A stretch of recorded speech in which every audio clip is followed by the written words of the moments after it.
Bonjour à tous, ici Astalis et on se retrouve dans cette 61e vidéo consacrée à la résolution des cubes à 6 couleurs. Le but de cette vidéo est de vous montrer comment résoudre facilement le Pentacle Cube.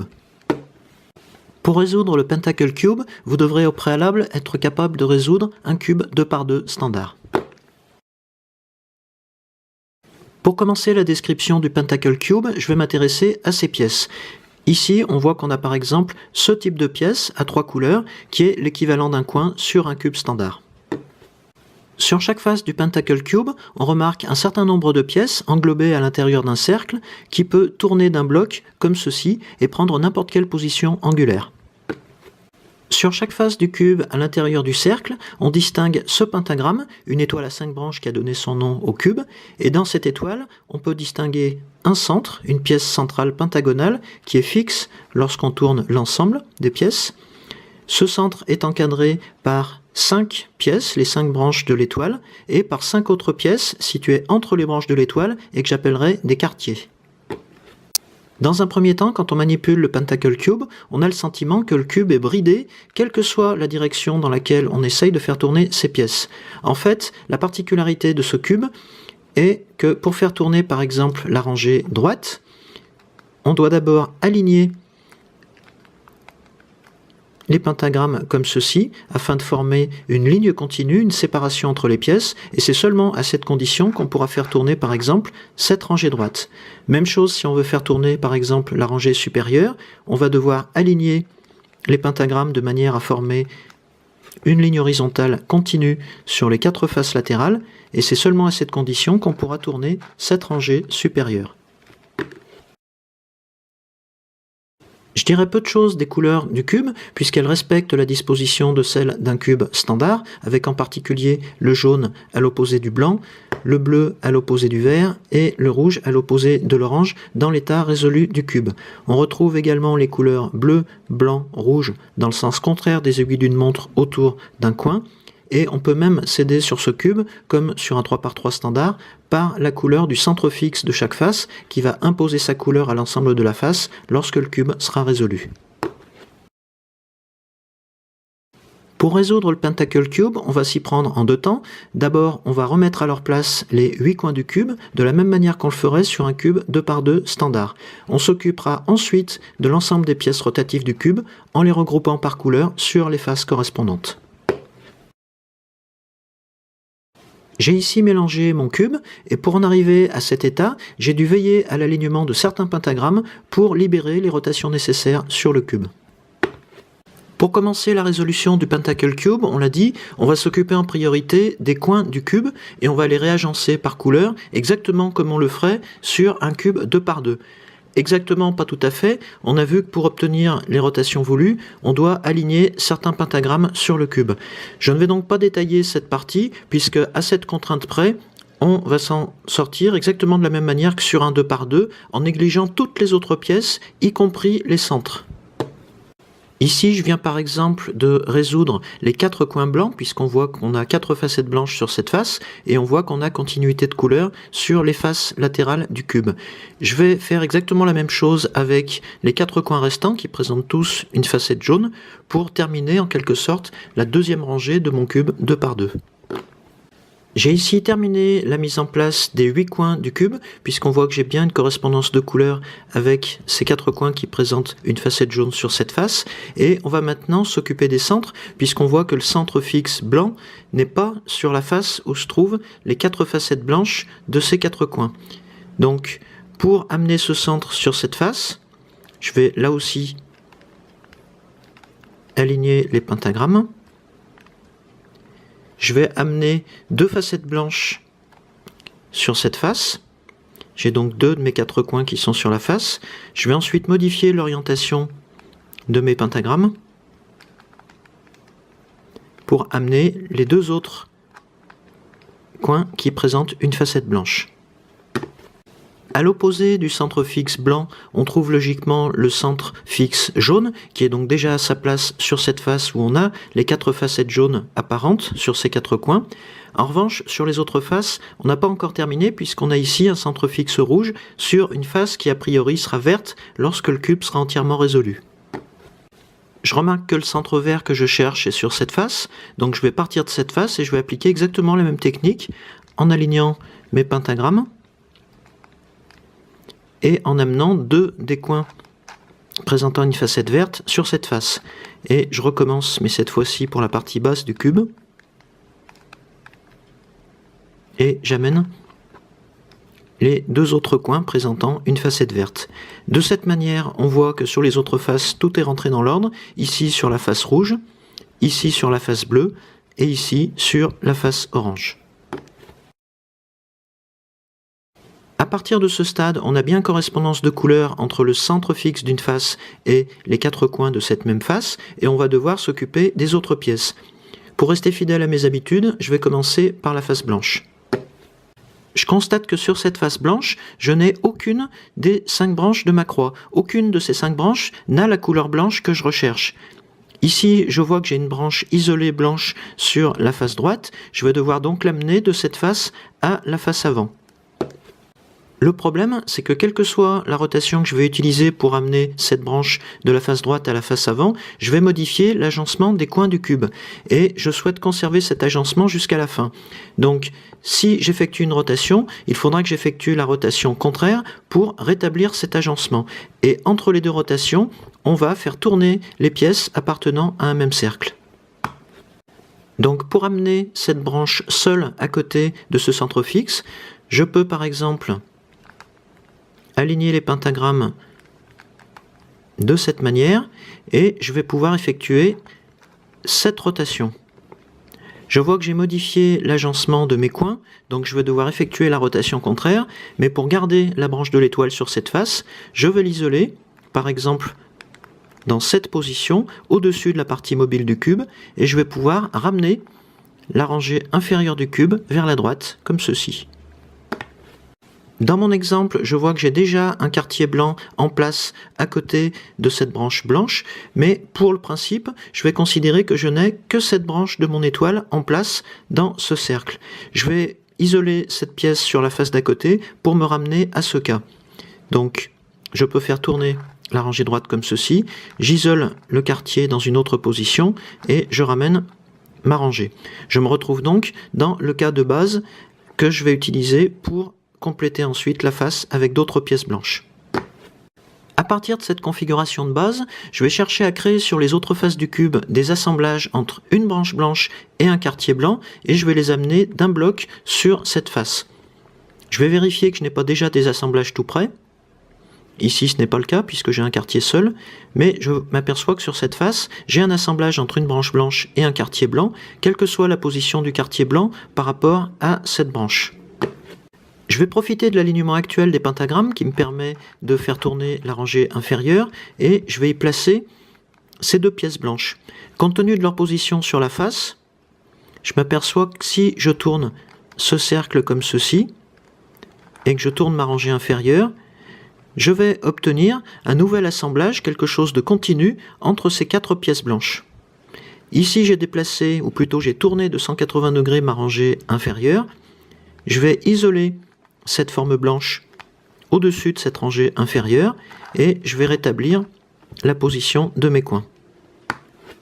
En conservant le même principe, on va créer deux autres assemblages entre une branche blanche et un quartier blanc. Ici, je vois par exemple que j'ai deux branches seules et je vois que j'ai un quartier sur cette face. Donc, en le plaçant dans cette position et en alignant les pentagrammes, je vais pouvoir créer cet assemblage comme ceci, tout en conservant la forme que j'ai déjà commencé sur la face blanche. Si je reprends mon cube du côté de la face blanche, je peux par exemple orienter le cercle comme ceci, ou plutôt comme ceci, et de cette manière, si j'amène ces deux pièces dans cette configuration sur la face, je poursuivrai la forme que j'ai commencé avec les autres pièces blanches. Avant, il faut que j'aligne les pentagrammes, ils le sont sur ces deux faces, pas encore sur ces deux autres, et je vais pouvoir tourner la rangée supérieure cette fois pour poursuivre cette forme. Je dois ensuite réagencer mes coins, donc je vais isoler cet ensemble de pièces blanches dans la partie inférieure du cube, et je vais pouvoir ramener mes deux coins blancs sur cette face. Je vérifie toujours que mes coins sont correctement placés dans une rangée, mais aussi sur le reste du cube. Ici, ce n'est pas le cas, puisque je n'ai pas correspondance de couleur entre ces deux-là, tout simplement parce que je me suis servi de 7 rotations auparavant. Donc, je rétablis les choses et je vérifie que rien n'a changé sur ma face blanche. Je vais donc chercher à créer un nouvel assemblage entre une branche et un quartier. Je peux par exemple l'obtenir ici, en alignant les pentagrammes de cette manière et en amenant ce quartier à côté de cette branche blanche. J'ai tourné la rangée droite, donc je rétablis la position de mes coins. Je vais devoir amener ce nouvel assemblage sur ma face blanche et compte tenu de la disposition des pièces, je vois qu'en orientant mon cercle comme ceci et celui-ci de cette manière, je vais pouvoir obtenir cette forme, qui est une forme qui comprend la quasi-intégralité du cercle, à l'exception de ces 3 pièces qui sont placées les unes à côté des autres. Pour ramener mes coins en position, je n'ai plus qu'une seule position possible sur mon cercle, c'est celle-ci, et je vais ensuite tourner la rangée supérieure de cette manière. Pour terminer la face, je vais créer un dernier assemblage, mais cette fois-ci, cet assemblage comptera 3 pièces, les 3 pièces blanches qui manquent sur cette face. Je devrais donc placer un quartier de chaque côté de la branche blanche manquante de l'étoile. Ici, j'ai un quartier sur cette face, et je vois que j'ai une branche de l'étoile et l'autre quartier sur celle-ci. Je vais commencer par un assemblage entre la branche et ce quartier, en alignant les autres pentagrammes comme ceci. Donc je tourne cette rangée droite, j'isole cette pièce sur la gauche, je peux même laisser ce quartier ici, et je me retrouve dans cette nouvelle situation. J'ai 2 pièces assemblées, il me reste à amener la 3e, donc je peux orienter mon cercle comme ceci, et celui-ci de cette manière.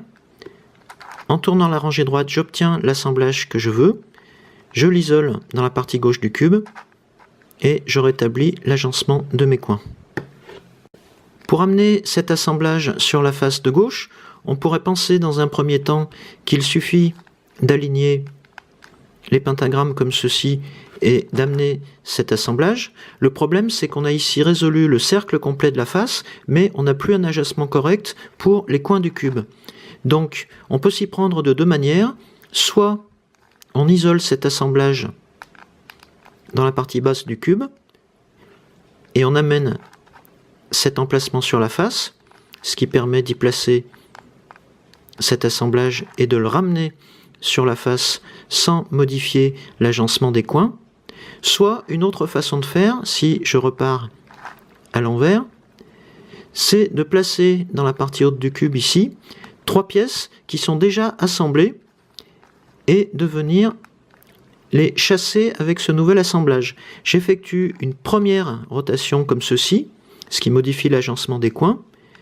Je vais ensuite placer les 3 pièces qui ne sont pas blanches en haut et je peux effectuer la rotation contraire qui termine la résolution du cercle blanc et qui permet de retrouver l'agencement correct des coins du cube. On a vu comment faire sur cette première face que j'ai choisie blanche. On va faire exactement la même chose pour obtenir le même résultat sur la face opposée, la face jaune. Une fois que c'est fait, on peut s'attaquer aux autres faces du cube et par habitude, je résous toujours 2 autres faces qui sont mitoyennes, la rouge et la bleue par exemple. Une fois que c'est fait, j'ai 4 faces résolues sur le cube et je vais pouvoir passer à la résolution des 2 dernières, la face verte repérée par son centre fixe et la face orange. Je vais résoudre ces 2 dernières faces intuitivement en respectant bien le principe d'aller-retour pour conserver l'agencement des coins du cube. Si je me focalise sur cette face verte, je vais dans un premier temps choisir une pointe isolée, par exemple celle-ci, et je vais chercher un assemblage, si j'en ai un, sur l'autre face, sur la face orange.